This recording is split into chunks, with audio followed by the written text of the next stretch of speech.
వేదికను అలంకించిన పెద్దలు, శాంతి కాముకులందరికీ, వచ్చిన మిత్రులందరికీ నమస్కారాలు.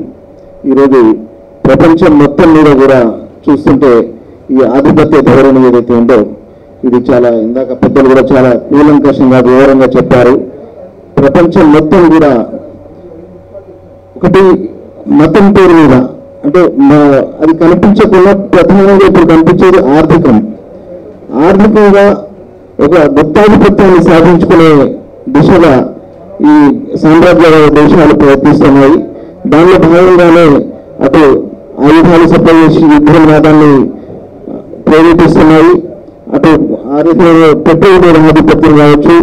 ఈ రకంగా ఎవరైతే వారికి ఎదురు తిరిగి మాట్లాడతారో వాళ్ళని అనేకకి తన అధీనంలోకి తెచ్చుకునేటువంటి ఆ ప్రయత్నంలో భాగంగానే ఈరోజు క్రీడా మీద ఉన్నటువంటి ఆంక్షలు ఇవన్నీ దాంట్లో భాగమని నేను భావిస్తున్నాను.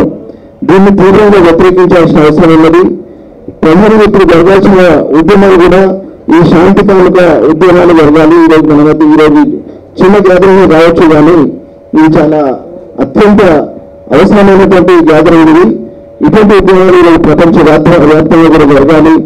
ఆ కుట్రలను మనం గుర్తించి దాన్ని ఎదుర్కొన్నప్పుడు దాన్ని ఎదుర్కోగలము. ప్రపంచవ్యాప్తంగా ఆ విధంగా అయితే దేశంలో తీసుకుంటున్నాము పక్క దేశాల మీద ఒక యుద్ధ తంత్రాన్ని లేదా తన పద్ధతి జరుపుకోవడానికి పరిస్థితులను సృష్టించి పద్ధతి జరుపుకుంటున్న రాజకీయాలు మన దేశంలో ఉన్నాయి.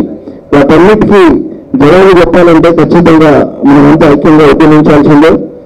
ఈ ధోరణిని ఖచ్చితంగా ఖండించాలి. క్రీడాను సంఘీభావంగా నిలుద్దాము.